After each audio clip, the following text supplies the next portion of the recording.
Why do some people seem to attract money effortlessly while others forever struggle to make ends meet? The secret has nothing to do with hard work or luck, but is something much simpler and closer to home. Keep watching.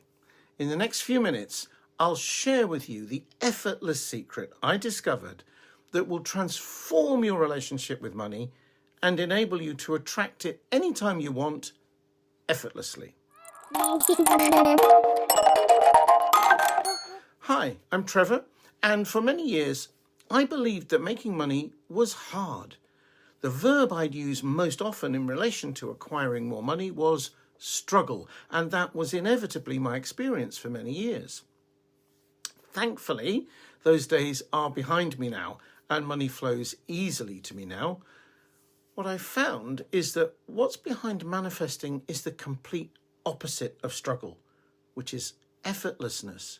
You don't see rivers struggling to flow, and it's true of life too, including when it comes to money. If you're interested to explore the idea of effortless manifesting further, check out my Law of Attraction Demystified Club. There's a link at the top of the description below this video. Of course, you'll realize straight away that traditional law of attraction teachings will say that if you have a belief like making money is always a struggle, you'll attract more of the same. I think that's partly true, and there's a part that doesn't matter so much because it isn't that which causes money struggles. Let's pick that apart by starting with your relationship with money, or as it's sometimes called, your money mindset. This is talked about a lot in books I've read about manifesting money, but eventually I came to ask the question, why should we have a relationship with money at all? We're usually instructed to examine that relationship from all angles, starting from childhood memories, family patterns about money, our beliefs about saving and spending, and so on. Fundamentally, though, by even discussing our relationship with money, aren't we putting money on some kind of pedestal, as if it has some unique and mysterious properties of its own? If you ask a law of attraction teacher what money is, you're likely to be told that it's energy. Well, so is electricity, but I don't question my relationship with it. When I want a hot drink, I plug the kettle in. I don't contemplate my relationship with the force that boils the water in order to get my coffee. Money is nothing more than a convenient tool invented by human beings for exchanging goods and services. It's a system of tokens. Now, a hammer is a tool for knocking in nails and a few other jobs, but that's all. I have a couple of hammers in my toolbox, but I've never questioned my relationship with them. Money differs from hammers in only one regard. We can make anything into money. These days, most of the transactions I make are in some kind of electronic digital impulses. Although I went to a little music club I belonged to the other day and paid at the door with a few metal discs because they have a cash economy there. The discs are recognised in our country as pound coins. But had I taken those same discs to, I don't know, let's say Outer Mongolia, I doubt very much if I'd have been allowed through the door because they use different tokens there. Money isn't energy unless you want to say that hammers and kettles are energy, which I know they are in the sense that all physical things are, but that doesn't help our manifesting. You don't want to manifest a bunch of hammers, do you? I thought not. Let's dig a little deeper then. At least for now, can we agree that money is a tool for exchanging goods and services? There's nothing mysterious about that. It just so happens that tokens are a lot easier to manage than goat skins and chickens or even beads. So now we have to ask the question, why would we exchange our money tokens for anything? If I offer you a stone I picked up out of the dirt in my garden and asked you to pay me for it, what are you likely to say? Unless the stone happened to contain some gold or be made of diamond, I imagine you'd think I was at least borderline insane and run, not walk, in the opposite direction as fast as you could. That's because the stone is of no value. Even if, for some peculiar reason, you wanted a stone, you could easily find plenty for free in your own garden. We exchange our money tokens for things we consider to be of value. And they have to be measurable things. It could be a can of beans, or valuable because we need to eat, of course, or a car, valuable because it will get us around. And if it's a very nice car, maybe it has some prestige value, which is hard to measure, but which some of us are willing to pay more for. When I had my private psychotherapy practice, people paid me for my time and also my skill and expertise in helping to get them out of some pain they were stuck with. But there are plenty of things we can't put a monetary value on, although that hasn't stopped some people from trying. The Beatles reminded us that we can't buy love, and you also can't buy a glorious sunset, or confidence, or, for that matter, a sense of self-worth. Ah, now we're getting somewhere. By the way, things like the effortless path to confidence and happiness are the sort of matters we explore in the Law of Attraction Demystified Club, so do check out the link in the description. It's not your relationship with money that's causing you to struggle. It's your sense of what you're worth. Over the years, I've coached hundreds of people who wanted help to get their online business to fly, and yet they were afraid to ask people for money. They would tell me that their audience couldn't afford any more. In fact, I recall one woman who insisted on coaching only people who had no money because she felt they deserved help.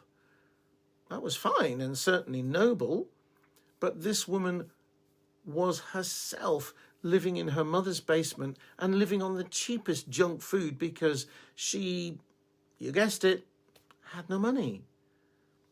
Another client who had amazing skills in a very specialised and much sought-after area had the problem of having a full or almost full diary, but he too was struggling for money because he believed that no one would pay him very much because he wasn't particularly well known. He felt the only way to charge more money was to add tons of bonuses, which would basically have meant more of his time, which he didn't have. It took me a while to persuade him that more stuff wasn't what his clients wanted. It was more certainty that they were in the hands of a world-class expert, which he was. How could he reflect that? By bumping up his prices. Now, I know that you may not have or even want your own business, but the point I'm making is that people with confidence, people who put a smile on your face, people I describe as comfortable in their own skin, are more likely to attract money than others. If you cringe at being paid or generally think you're just ordinary and don't deserve that more than, let's call it, life's minimum wage, that's what you're going to attract. Because, as I've stated, money is exchanged for value. When your company is valued, when your time is valued, you will attract more money and more money opportunities. It doesn't matter if you're good-looking, male or female, young or old. Now, before I tell you how to become someone who has that natural, let's call it, chutzpah to attract money, let me state that I do realize this video may get more comments and perhaps criticism than some of my other videos. So let's recap for a second. Whilst I know that money is, of course, given as gifts and for charity, and of course money can materialize out of thin air, I doubt you're in a position to be able to rely on gifts of money. You won't want or expect to be considered a charity, and money from thin air is hardly a reliable source of income.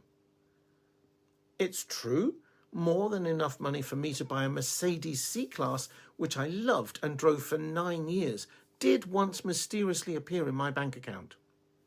So I'm not saying that can't happen, but I couldn't have predicted it, And it's certainly not the kind of manifestation I'd expect to occur on any kind of regular basis. What should you do then? You can't suddenly infuse yourself with a money magnetic personality, can you? Perhaps not. But let's talk about Bill Gates and Warren Buffett for a minute, and you'll understand what you can do. These two men are among the world's richest people and their friends. I've read that when they meet, they love to play bridge. That's a game for 4 people, so I don't know who else they invite. Now, do you suppose that whether they're playing cards or just hanging out, they talk about money? I mean, I'm not saying they'll never mention it, but they're swimming in money. They'd no more talk about money than if you came to my place for drinks, we'd discuss the wallpaper. It's just there in the background. You may want to argue with me that Gates and Buffett don't have any money worries, which I imagine is true, but to my knowledge and experience, worrying about money never fixed a money problem anyway. Look, if you spend time reflecting on your history with money, you're hanging out in your memory. And if you worry about anything to do with money that hasn't happened yet, you're hanging out in your imagination. So here's what I suggest. Just do less of both those things. Money will come and money will go. That's what it's for. It's actually called currency because it needs to flow like a current. If you keep it all, it will be useless to you. And if you spend it all, well, you're going to need to get some more the next time you want something of value, because that's the exchange token system we have. But worrying about it coming or going is not only pointless and useless, it can take over your mood and even your personality, albeit temporarily. That's not going to make you attractive to money opportunities. Let it go, and also let it come. Notice when you get caught up in any kind of thinking about money, and as soon as you notice, remind yourself you don't have to do that. I couldn't have predicted the money that paid for my Mercedes, but neither could I have predicted that I'd be earning money from the books and courses I love writing and creating these days, or that I'd create the Law of Attraction Demystified Club, which I also love and which people are joining. There's a link in the description which will take you to where you can see these things. I've lost count of the number of successful actors I've heard say in chat show interviews that they never planned their careers. One thing just led to another. Sure, some of them planned to be actors, but success never came in a straight or unbroken line. Money will come. The only limiting belief you may have that matters regarding that is some variation of, it doesn't happen for me, or I'm not worth it, or maybe, who, me? I'm just ordinary. Nobody is ordinary. We're all unique. That's the joy of life. And when you stop worrying about money, your uniqueness will automatically surface. Just do less thinking about money. You don't think about hammers or your kettle too often, do you? Put money in the same bracket. It'll show up. I hope you found this video helpful. Thank you for watching, and I'll see you very soon in another video.